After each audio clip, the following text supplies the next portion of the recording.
Hello दोस्तों, Rana classes में आपका स्वागत है। तो आज ये जो कि नोटिस आई है, कुछ देर पहले आई है, तो क्या है इसको एक बार देख लेते हैं। उसके बाद बताएंगे कि आप किस तरह जो कि प्रपत्र 1 है और जो प्रोफार्मा बी है उसको कैसे भरेंगे, इस प्रमाण पत्र की कितनी वैधता रहती है, इसके बारे में बताऊंगा। तो इस वीडियो को शुरू से अंत तक देखें। पसंद आने पर लाइक, नए लोग सब्सक्राइब करना ना भूलें। ये क्या है पहले आप देख सकते हैं। विज्ञापन संख्या 060-114 की काउंसिलिंग हेतु योग्य पाए गए अभ्यर्थियों को पूर्व दी गई सूचना का स्मार, मतलब आपको सिर्फ याद दिलाया जा रहा है। क्या दिलाया जा रहा है? याद दिलाया जा रहा है। कोई नया चीज़ नहीं है, लेकिन याद दिलाया। स्मार मतलब स्मार पत्र होता है, उसे याद रखने के लिए। तो क्या है कि आपको 24/12 जो कि 14/12 से 24/12 तक निर्धारित है, सारे लोग जानते हैं। फिर है जो कि और क्या है, दूसरी कहाँ होगी ये भी याद दिया हुआ, एन कॉलेज पटना में होगी। और निर्धारित सबसे मेन पॉइंट इसमें क्या है, इसमें जो मेन पॉइंट है, जो ये तीसरा पॉइंट है, निर्धारित तिथि एवं समय पर जो अभ्यर्थी काउंसिलिंग में अनुपस्थित, उन्हें दोबारा अवसर प्रदान नहीं किया जाता है। सभी इच्छुक अभ्यर्थी काउंसिलिंग में भाग लेंगे। मतलब साफ है कि अगर आप एक बार भाग नहीं लिए तो दोबारा मौका नहीं, क्योंकि ये नोटिस दे दिया गया। अब तक क्या मैंने कहा था कि दोबारा बुलाया जा सकता है, जो छूटे बड़े हैं वो नोटिस, लेकिन अब नोटिस दे दिया कि आपको दोबारा नहीं बुलाया गया। तो जो छात्रों की तरफ से एक अनुरोध था, जो खासकर अच्छे जॉब में है, जो आना नहीं चाहते, जिनको सस्पिशन है वो आए, लेकिन जिनको क्लियरली है कि वो नहीं आना है, इस जॉब में ही नहीं आना है, तो उनके तरफ से एक अनुरोध है कि आप लोग जो कि ना आए, जिससे कि ये सीटें खाली रह जाएगा। जो आपके पीछे जो है, जो जिनके या तो 10% में या सेकंड काउंसलिंग लिस्ट अगर खाली सीटें रह जाती है तो उनके लिए भी एक मौका है। मतलब साफ है कि आप है जो कि किसी को मौका दे सकते हैं। अगर एकदम 100% हैं कि हमको नहीं आना है, तब ऐसे आपको थोड़ी बहुत भी इच्छा है तो आप आ सकते हैं। इसके लिए कोई मनाही नहीं है, आपकी इच्छा है। लेकिन ये अनुरोध है अभ्यर्थियों की तरफ से कि अगर आप एकदम 100% नहीं आना चाहते हैं तो काउंसलिंग आने के बाद क्या होता है, तो फिर दोबारा छाटने में उनको परेशानियाँ होती है, क्योंकि बहुत दिनों के बाद क्लियरेशन होता है कि आप है जो कि नहीं आएंगे। उसके बाद क्या है, 3 सेट है जो कि देना है, उसमें भी लिखा हुआ था स्व अभिप्रमाणित छाया प्रति। मतलब क्या है, नीचे में क्या लिखना, सेल्फ अटेस्टेड करके अपना साइन और डेट लिखना है। यही है जो कि स्व अभिप्रमाणित, मतलब अपने से भी किसी से करवाना नहीं है। चीज़ पहले जो कि गजेटेड ऑफिसर्स होता है, उससे काफ़ी परेशानियां होती थी छात्रों को। उसके बाद क्या है, अपने सभी प्रासंगिक प्रमाण पत्र स्व अभिप्रमाणित छाया प्रतियों की सॉफ्ट कॉपी। इसमें क्लियरेंस क्या किया है, अब तक क्या हो रहा है कि जो भी आपको अभिप्रमाणित प्रति है, प्रासंगिक प्रमाणों की प्रासंगिक प्रमाण पत्र स्व अभिप्रमाणित प्रति की सॉफ्ट कॉपी का PDF बना। सॉफ्ट कॉपी मतलब जो आप इसको देख रहे हैं ये सॉफ्ट कॉपी है, और हार्ड कॉपी क्या होता है, जो आप छूते हैं, मतलब वो कागज हो गया। अपने रोल नंबर के नाम से पेन ड्राइव में फोल्डर बनाएंगे तथा काउंसलिंग के दिन लेकर आएंगे। मतलब आपको पेन ड्राइव जो लाना है और वो रोल नंबर के साथ ऊपर में जो हेडलाइन दिखाता है, तो वो है जो कि आपको बनाना है।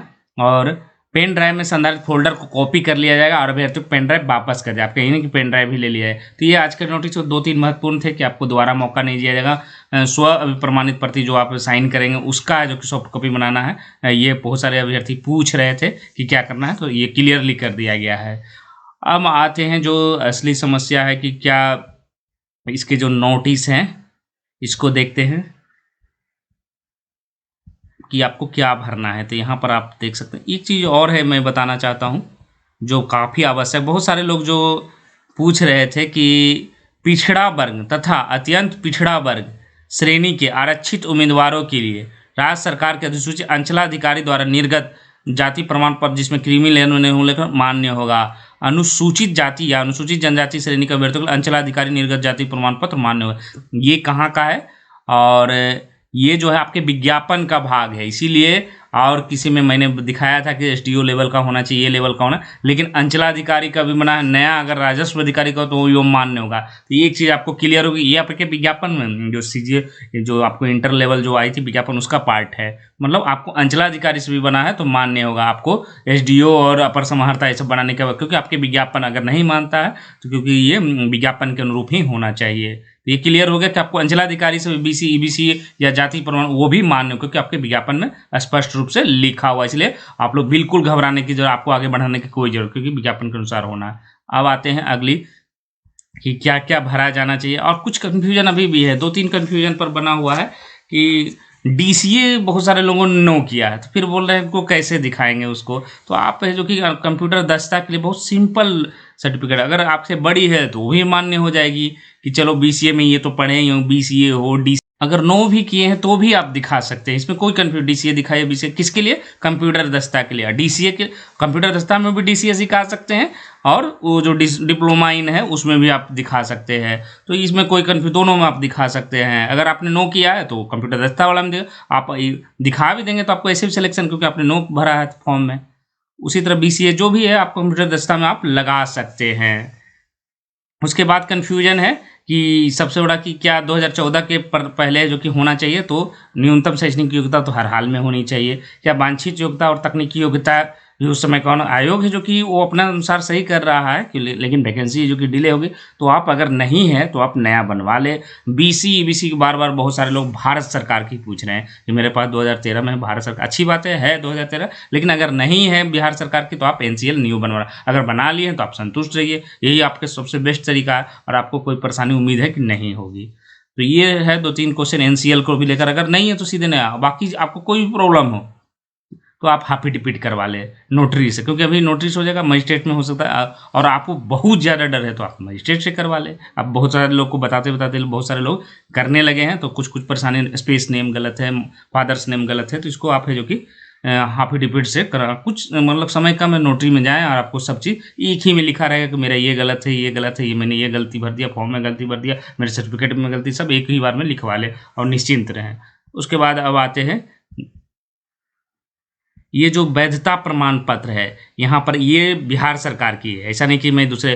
तो व्यक्ति विशेष जाति का निर्धारण उसके पिता का, पति की जाति का, मतलब ये जो महिला जो सर्टिफिकेट बनाएंगी बीसी ईबीसी या जाति प्रमाण, ये पिता के नाम से होना चाहिए। जाति प्रमाण पत्र की वैधता अगर आप 2013 में भी बनाए, 2009 में बनाए तो भी मान्य होगा, अगर बाद में भी बनाए तो भी मान्य होगा, क्योंकि जीवन भर है जो कि वैधता हमेशा रहती है। अस्थायी आवास प्रमाण पत्र की वैधता हमेशा बनी रहती है, अस्थायी के लिए सिर्फ 1 वर्ष है। तो अस्थायी आपका आवास प्रमाण पत्र कभी कभी बना हो, 8 का हो, 7 का, 2000 का हो, वो चलेगा। आय प्रमाण पत्र की मान्यता तिथि निर्गत तिथि से 1 वर्ष, इसी कारण है जो कि बीसी ईबीसी का मान्यता जो है आपको 1 साल के लिए ही होती है, कारण कि आय का उल्लेख उसमें रहता है। उसके बाद सत्यापन के पश्चात जो कि लौटा दिया जाएगा। क्रीमी लेयर में नहीं आने संबंधी अंडरटेकिंग पर कर पुराने क्रीमी लेयर रहित के आधार पर नया क्रीमी लेयर निर्गत किया जाता है। अगर आपको अंडरटेकिंग आप देते हैं तो पुराना अगर बना हुआ तो नया आपको बन जाएगा। क्रीमी लेयर है जो कि बार बार देने की ज़रूरत नहीं है। और ये सब है जो कि आरक्षण वाला है, महिला आरक्षण 35% है। तो मतलब ये नोटिस जो है आपको बिहार सरकार के, आप यहाँ पर देख सकते हैं, ये सरकार के अवर सचिव थे मोहम्मद सिराजुद्दीन, उनके द्वारा निकाला गया था। तो ये है जो कि आपको ऑथेंटिक है कि आपको अस्थायी 1 बार भी बना हुआ है तो चलेगा। अब फॉर्म भरने के तरीके मैं बता रहा हूँ। हाँ, फॉर्म भरने का क्या है यहाँ पर आप देख सकते हैं। सबसे पहले प्रपत्र 1 के भरने का मैं बताऊंगा, तो मैं इसको थोड़ा सा कर देता हूँ, हो सकता है धुंधला दिखाई दे। तो अनुक्रमांक, जैसे इसमें मैंने भी लिख दिया था ऊपर में नहीं लिखना है, यहाँ डैश जो लिखा हुआ है, यहाँ पर आपको प्री का प्रारंभिक परीक्षा का अनुक्रमांक लिखना है, मुख्य परीक्षा का अनुक्रमांक यहाँ पर लिखना है। उसके बाद अभ्यर्थी का नाम, मान लीजिए एक मैंने नाम जाना है, ये रोल नंबर भी नहीं है, आप लोग इस पर मैं बनाया हूँ सिर्फ। तो अंकित कुमार, तो आप अपना नाम। अब बहुत सारे लोगों का कहना है कि क्या हमें अंग्रेजी में लिखनी चाहिए, तो नियमता क्या है कि आप अगर हिंदी में है तो हिंदी में ही भरें, लेकिन अगर आपकी इच्छा हो गई कि अंग्रेजी में ही भरना है तो आप भर सकते हैं। और एक उपाय भी है कि अगर आपका स्पेलिंग उसमें गलत है तो आप इसमें भर दीजिए हिंदी में, तो ये भी है। लेकिन कहीं नहीं लिखा हुआ कि आपको एक बार, लेकिन हिंदी अगर लिखा हुआ है तो आपको हिंदी में भर सकते हैं, हिंदी भरना, इसमें गलती नहीं होगी। अगर अंग्रेजी भरने की इच्छा है तो आप अंग्रेजी भी भर सकते, कहीं मना ही नहीं है। गृह जिला आपका मान लीजिए कि यहाँ पर दरभंगा है, ये पिता का नाम है श्री लगा सकते हैं, आपकी इच्छा है, श्री ले स्वर्गीय भी लगा सकते हैं, ब्रिजमोहन राय मान लीजिए, जो भी आपके हैं वो लिखना है। तो गृह जिला क्या है, दरभंगा। तो गृह जिला जो होगा वो गलत नहीं होना चाहिए, क्योंकि गृह जिला से निर्धारण होती है पोस्टिंग की। तो दरभंगा हो, नालंदा हो, पटना हो, भागलपुर हो, मधुबनी, जो भी हो आप भरे। राज्य में आपको बिहार, अगर आप गृह जिला आपका मान लीजिए कि दूसरे स्टेट के हैं, मान लीजिए यूपी के वाराणसी, तो वाराणसी भरेगा, राज्य क्या होगा, उत्तर प्रदेश होगा। फिर स्व अभिप्रमाणित पत्र, रंगीन फोटोग्राफ, मतलब ये हाल का ही चाहिए, इसमें क्या है आपको चिपका देना। और आधा जो है ये तो फोटो पर होना चाहिए, सेल्फ अटेस्टेड, और थोड़ा सा भाग है जो कि इधर भी लिखा होना चाहिए, जिससे दोनों, मान लीजिए कि कवर्ड ये उखड़ गया तो फिर है जो कि आपको दोनों चीज़ की ये साइन किया हुआ मैच किया जाएगा, इसलिए आधा है जो कि इस पर आना, अंकित मान लीजिए तो अंकित इधर फोटो के बाहर होना चाहिए और बाकी इस पर लिखा होना चाहिए। उसके बाद मोबाइल नंबर लिखना है, और जो मोबाइल नंबर, ये बहुत सारे लोगों को कहना है कि पुराना वाला, पुराना बात खत्म हो गया 2014 के। अब क्या है, आप नए मोबाइल नंबर दें, ऐसा नहीं कि पुराना वाला पुराना भरा था फिर खोजा जाएगा वो नंबर तो कितने लोगों को बंद हो चुकी है, बहुत सारे लोगों की। इसीलिए नया नंबर दें जो अभी आप यूज करने वाले हैं, या इसको ख़त्म अभी तुरंत। ईमेल, ईमेल है अगर पुराना भरा भी तो आप नया ईमेल भरें, इसलिए भरें क्योंकि अब जो नोटिस आएगी ये इस पर आएगी, इसलिए पुराना को छोड़ देना, अब नया भरना है इसमें। डेट ऑफ बर्थ, मान लीजिए कि डेट ऑफ बर्थ ये 18/10/93 है, इसको भरना। पुरुष है तो पुरुष में टिक लगाना, महिला है तो महिला में टिक लगाना। इसी तरह जो कि 2006 पर फिर निकाल लेना है आपको, और पहले से ही निकाल कर रखे, ये नहीं कि उस दिन परेशान हो रहे। बहुत सारे लोग मैंने देखा है कि काउंसलिंग के दिन परेशान होते हैं, इसका घटाना है, आप बता दो, मैं हड़बड़ी में हूँ, मुझे पता नहीं चल। तो आप इसको अभी से कैलकुलेट कर दें। मान लीजिए 18 10 दिन 12 वर्ष 3 महीना 5 दिन हुआ, उसी तरह 1/8/2014 से 20 साल 7 महीना 13 दिन। उसके बाद आप बिहार राज्य के स्थायी निवासी हैं, हाँ, तो रेसिडेंशियल सर्टिफिकेट मिले लगेगा, आवासीय प्रमाण पत्र, जो स्थायी आवास प्रमाण पत्र वो लगेगा। उसके बाद सरकारी सेवक, हाँ टिक मारना है, अगर हाँ है तो हाँ, नहीं है तो नहीं, हाँ है तो एनओसी सर्टिफिकेट मांगेगा। अब आप कह सकते बहुत सारे लोग कि कहाँ लिखा हुआ है एनओसी सर्टिफिकेट, तो आपको जब सरकारी सेवक रहेंगे तभी मांगा जाएगा, नहीं रहेंगे तो नहीं मांगा जाएगा, लेकिन मांगा जाएगा। आप भले ही उसके आवेदन लगाएं, या मान लीजिए कि नहीं लिखना है, यहाँ पर बहुत ध्यानपूर्वक जिनको रिजाइन मारना है वो नहीं भरें, नहीं तो फिर हाँ करेंगे तो एनओसी हो तो आपको मांगेगा ही, इसमें कोई दो राय नहीं, ये आपकी मांगा ही जाएगा, और फिर आपके पास कोई उपाय नहीं रहेगा। इसलिए हाँ है जो कि सोच समझ के कि तभी करें जब आपको एनओसी सर्टिफिकेट आपने अप्लाई कर दिया है तभी। अगर नहीं मिला तो चलिए अप्लाई तो कर दिया है, नहीं तो आपको एनओसी कभी छोड़ेगा नहीं, एक चीज़ जान लीजिए। और एनओसी सर्टिफिकेट नियमतः जो काउंसलिंग के समय नहीं है तो आपको मौका दिया जा सकता है। भूतपूर्व सैनिक हाँ हैं तो हाँ कर दें, और यहाँ पर आपको सर्टिफिकेट लगेगा। अब है स्थायी आवास पर जो रेसिडेंशियल कह रहे हैं, ये आपको है तो हाँ, अगर नहीं है तो फिर नहीं भरना, नहीं है तो फिर आपको नहीं भरना है।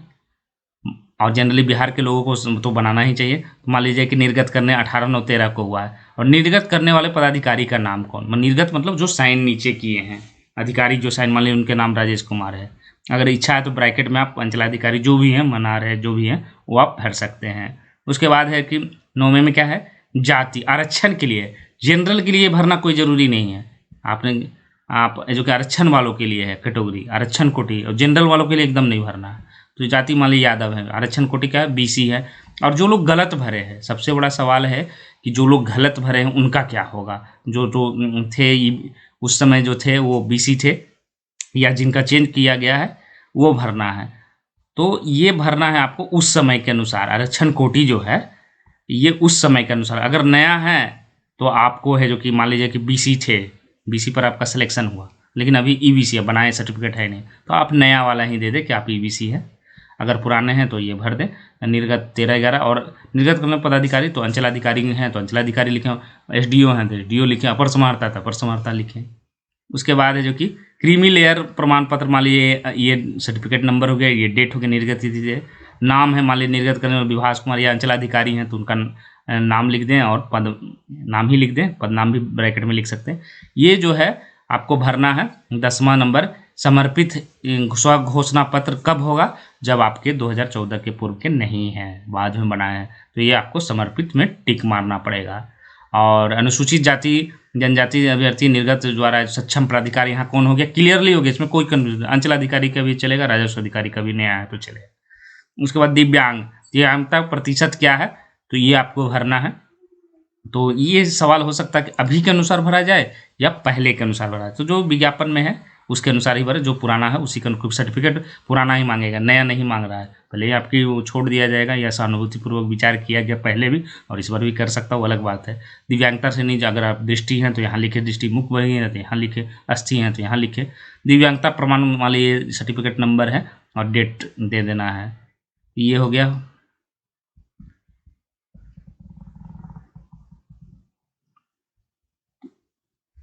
उसके बाद आते हैं, ये क्या है, फिर शैक्षणिक योग्यता भरना है।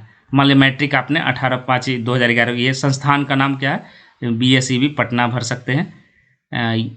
उसके बाद है विषय आपको भरना है, फिर से नहीं भरना है। विषय में आपको शॉर्टकट में भी भर सकते, HND ANG, ये इंटर में भी उसी तरह 20/6/2013, और BISC पटना। और ज़्यादा इच्छा है तो इसमें आप स्कूल का नाम भी भर दें, मैट्रिक इंटर वाले में तो वो कंफर्म अगर ब्रैकेट में बीएससी पटना या बीआईसी पटना भरते, फिजिक्स केमिस्ट्री बायोलॉजी हिंदी ये सब विषय भर देना है। आंसू लेखन मान लीजिए कि 20/8/2013 का तो उसको दे दें, मान लीजिए अभी का है तो अभी दे दे, जो आपके पास रहेगा वही माना जाएगा। इंस्टीट्यूट का नाम लिख दो, उसके बाद जो हिंदी किए हैं तो हिंदी का लिख दें, अगर दोनों किए हैं तो कॉमा देकर है जो कि हिंदी HND और इंग्लिश दोनों लिख दें। और यहाँ पर पास लिख सकते हैं क्योंकि उसमें स्पीड का चर्चा नहीं करना है क्योंकि वो सर्टिफिकेट में ही रहेगा। टंकन में भी उसी तरह है, ये आंसू लेखन में मान लीजिए स्पीड है जो कि आपको 80 है 100 है जो आवश्यकता वो है। टंकन में उसी तरह डेट लिख देना है, जो इंस्टीट्यूट का नाम है हो सकता कोई भी रहे उसमें भर देना। और यहाँ भी वही है, आप हिंदी इंग्लिश जो करते हैं वो पास फिर इसमें लिख देना। कंप्यूटर तथा MS में बहुत सारे लोग DCA बनाए, ADSA बनाए, BCA आप किए हुए हैं तो इसको आपको वो सर्टिफिकेट नंबर भर देना, मान लीजिए 26,000 इसमें भर देना। और आपने क्या क्या विषय है, MS वर्ड, बेसिक वर्ड्स ये सब तो लिख ही देना है। उसके बाद इसमें भी पास लिख देना। DCA सर्टिफिकेट क्योंकि आपने जो भरा है उसमें बहुत सारे लोग क्या किए हैं ADCA का सर्टिफिकेट लगा, तो वही लगा दीजिए भले ही वो माने या ना माने। विदेशी भाषा अंग्रेजी को छोड़कर अगर मान लीजिए नेपाली में तो जहाँ से उसका संस्थान का नाम, भाषा जो विषय तो नेपाली यही रहेगा। अगर आपको फ्रांसीसी सीखे हुए तो वो करना है। हालांकि ये सब सीटें जनरली खाली रहती है बिहार में। उसके बाद ट्रेनिंग कोर्स आपने डिप्लोमा जो भी किया है, डिप्लोमा कोर्स, ITI कोर्स अथवा व्यावसायिक प्रशिक्षण गिवर ट्रेनिंग ये सब आपने किया है तो उसका ITI मान लीजिए दिग्घास किए हैं या ये जो है फर्स्ट डिवीजन पास के सेकंड डिवीजन ये भरना। तकनीकी योग्यता में भारतीय पुनर्वास निबंधन संख्या तो उसका जिक्र कर दे। और उसके बाद क्या करना, मैं घोषणा करता हूँ ये जो है कानूनी कार्रवाई मेरी उम्मीदवारी समाप्ति। इसमें जो भी भरे वो गलत आपने भरा और आपने खुद उम्मीदवार का हस्ताक्षर यहाँ किया हुआ, डेट है जो कि मान लीजिए 14 को है तो 14/12 को 21 को होगा। अब और नीचे क्या है, आयोग कार्यालय के जांच दल के समक्ष उम्मीदवार का हस्ताक्षर, मतलब जो जांचेंगे उनका हस्ताक्षर होगा। ये जो लोग मतलब जिनके सामने करना है ये सब पहले कर सकते हैं, लेकिन ये वाला जो है आपको मान लीजिए कि यहाँ भी देखिए उल्टा हो गया है। तो यहाँ अंग्रेजी में तो अंग्रेजी में, जिसे ऐसा नहीं कि उल्टा है तो उल्टा कर दिए, यहाँ भी आपको अंग्रेजी में करना है, यहाँ हिंदी में करना है। और फिर ये जांच करेंगे, सत्यापित जांच दल का सहायक का हस्ताक्षर रहेगा, पदाधिकारी का हस्ताक्षर रहेगा, मतलब ये इनकी जिम्मेवारी रहेगी। तो ये जो है आपको पूरी प्रक्रिया है जो कि फॉर्म भरने की है, तो आप इसको देख सकते हैं। और ये जो घोषणा पत्र है इसको क्या भरना है, ये तो हो गई थी प्रपत्र घोषणा पत्र। मैं मान लीजिए कि अंकित कुमार है, पुत्र इनका है श्री ब्रिजमोहन राय, निवासी है जो कि शहर, जो भी आपका पता है ये भर दें। और यहाँ पर किस समुदाय के हैं ये भर देना है, कम्युनिटी जो है इसका भर देना है। यहाँ पर यादव नहीं भराएगा, यहाँ पर हमको लग रहा है BC या EBC भराएगा, EBC समुदाय से जो इसके द्वारा OBC पिछड़ा वर्ग के रूप में मान्य, नहीं यादव भी लिख सकते हैं, ठीक है, क्योंकि यहाँ पर स्पष्ट रूप में लिखा हुआ है BC EBC पर बाद में फिर हस्ताक्षर शपथकर्ता का लेना है। तो बहुत सारे लोग तो बहुत सारी प्रॉब्लम्स है जो कि दूर हो गए। कुछ कन्फ्यूजन अभी भी है, क्या टंकन है और नहीं बनवाए हैं, पुरानी नहीं है तो क्या होगा। BC EBC वाले में तो चलिए क्योंकि 2000 CGL में भी हुआ था कि बाद में भी माना गया था, ये शपथ पत्र भरकर जो बहुत सारे लोगों को यही हुआ था, पुराना था ही नहीं तो ये चल गया था। तो आप लोग बिल्कुल पैनिक नहीं होना है, जो OBC पुराने बनाए हों वो ले जाएं और नए जो कि NCL बनवा लें। अगर नहीं बनाए तो जल्द से जल्द बनाना, अगर 1 साल के अंदर तो उसको ले जाएं। और सबसे बड़ा सवाल है कि उसमें भरेंगे क्या। अगर 2013 का पहले का भारत सरकार का है तो आप उसको भर दें। अगर हाँ, यहाँ पर सबसे बड़ा सवाल है, बहुत सारे लोगों का ना है कि मैं भरूंगा क्या, क्योंकि 2013 का है नहीं भारत सरकार, तो भारत सरकार का भर दे। अगर नहीं है नया बनवाए तो नया वाला डेट है जो कि BC EBC में यहाँ पर मैं बताना चाहता हूँ। ये सबसे बड़ा जो क्रीमी लेयर रहित प्रमाण पत्र है, अगर आपके 13 के पहले के नहीं है तो नया भर दें। अगर 13 OBC भी है बना हुआ तो ये जाति प्रमाण पत्र नहीं, क्रीमी लेयर रहित, तो इसको भर दें। अगर नया बनवाए तो नया भर दें, गलत नहीं करना। तो ये हम उम्मीद है कि बहुत सारे कन्फ्यूजन है, अभी भी बहुत सारे लोगों को इतने कमेंट्स आते हैं, एक बार बात करना, क्योंकि बात मैं कर नहीं सकता क्योंकि बहुत परेशान मैं भी रहता हूँ। मैं अभी ऑफिस से आया हूँ और नोटिस देखा और लगा कि कुछ है जो कि कुछ तो सपोर्ट हो सकता है जो मैं कर रहा हूँ। और सारे लोगों को जवाब भी, कई लोगों को इतने व्हाट्सएप पर मैसेज आते हैं कि संभव नहीं है, फिर भी ये जो कि मैं कोशिश करता हूँ वीडियो के थ्रू ही, या बहुत बार कई बार मौका मिलता तो मैं जवाब दे देता हूँ। तो इसी के साथ धन्यवाद।